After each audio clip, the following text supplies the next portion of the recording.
আমরা পেয়েছি সাবেক বাংলাদেশের প্রধানমন্ত্রী শেখ হাসিনা। আপনাকে স্বাগত জানাই, আপনি আমাদেরকে সময় দিয়েছেন, এসেছেন আমাদের কাছে। আমাদের সাথে আরো থাকছেন অপরাধ ট্রাইব্যুনালের চিফ প্রসিকিউটর জনাব মোহাম্মদ তাজুল ইসলাম।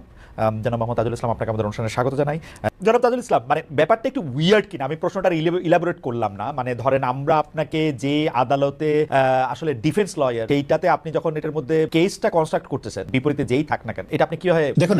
একেবারেই এই প্রশ্নটা যেখান থেকে আসছে বা যেভাবে তোলা হচ্ছে, এটা নিতান্ত অনাকাঙ্ক্ষিত। কারণ দেখুন, আমরা আইনজীবী হিসেবে আজকে প্রসিকিউশনে থাকবো, কালকে ডিফেন্সে থাকবো। আমরা প্রতিনিয়ত অনেক মামলা করি, কোনোটাতে ডিফেন্ডেন্ট সাইডে, কোনোটা রেসপন্ডেন্ট সাইডে, কোনোটা পিটিশনার সাইডে।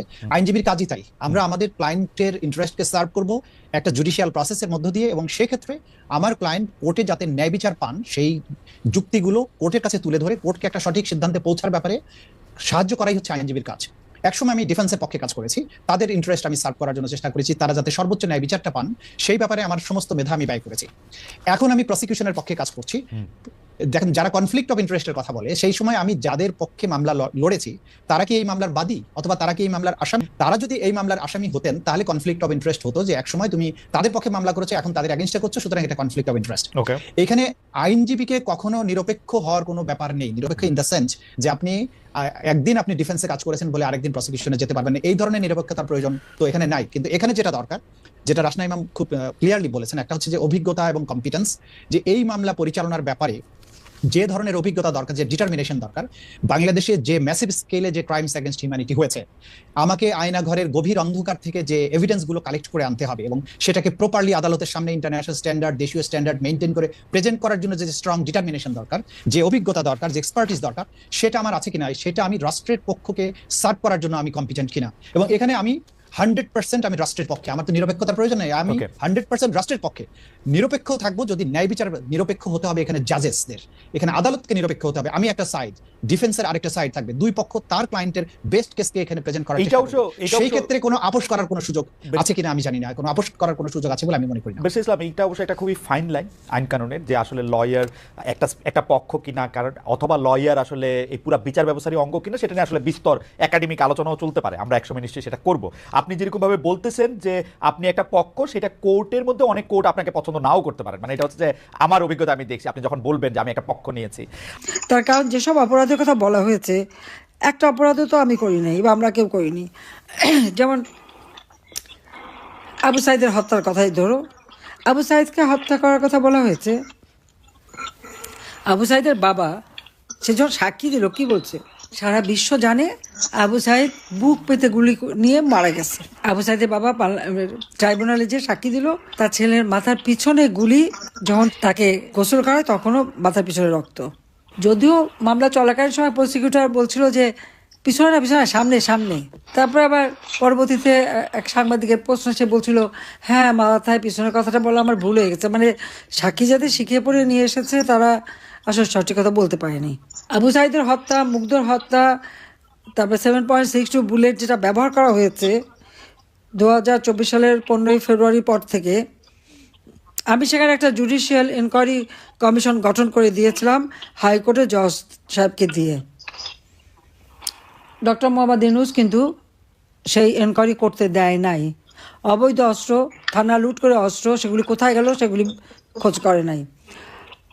দেখা যাচ্ছে এখানে যত মানে একটা মনে হচ্ছে একটা রাজনৈতিক প্রতিহিংসা চরিতার্থ করার জন্য মুক্তিযোদ্ধা পরিবার এবং জনগণের ভোটে নির্বাচিত জনপ্রতিনিধি, সর্বোপরি আওয়ামী লীগের নেতৃবৃন্দ এবং আমার বিরুদ্ধে মামলা, এবং সেই মামলায় সেখানে কোনো আর্গুমেন্ট কিছুই লাগবে না।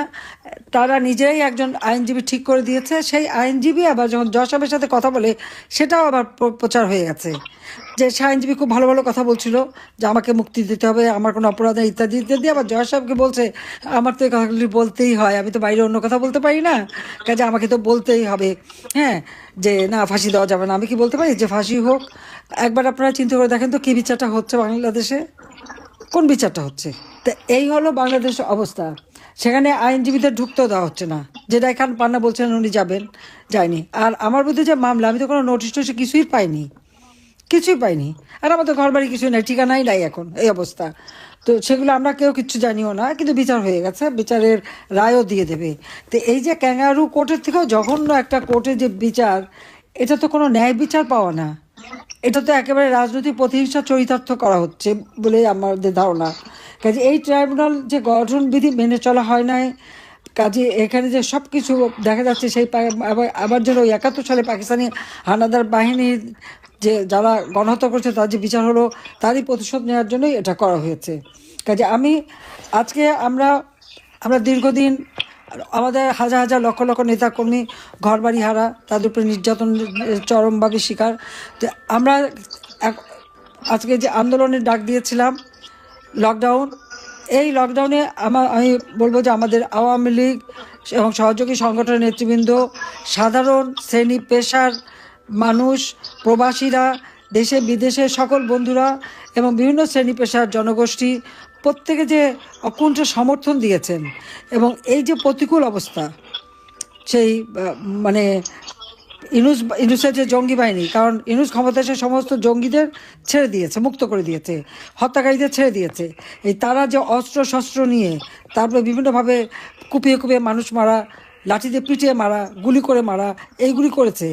আজকে এত ভয় ভীতি, এত মামলা হামলা, তারপরেও জনগণ রাস্তায় নেমেছে এবং তারা এর প্রতিবাদ করেছে এবং এই লকডাউন প্রোগ্রামটাকে সর্বাত্মকভাবে তারা সফল করেছে বলে আমি আপনাদের কাছে, আমাদের প্রবাসী যারা তারা, বাংলাদেশের জনগণ, আমার দলের নেতাকর্মী সকলের প্রতি আমি কৃতজ্ঞতা জানাচ্ছি যে আজকে এই যে প্রতিবাদের মধ্য দিয়ে আমার মনে হয় যে ইউনূস ক্ষমতা দখলের পর থেকে বাংলাদেশের মানুষ যে একটা শ্বাসরুদ্ধকর পরিবেশে ছিল, তারা যে একটা হতাশায় ভুগছিল, তারা ভেবেছিল তাদের জন্য বলার বোধহয় কেউ নাই, কিন্তু আওয়ামী লীগ জনগণের পাশে আছে, জনগণের পাশে থাকবে এবং জনগণের কল্যাণে আওয়ামী লীগ চিরদিন কাজ করে এবং সেইভাবে কাজ করে দেবো। আজকে সেই স্বস্তিটা মানুষের মাঝে ফিরে এসেছে।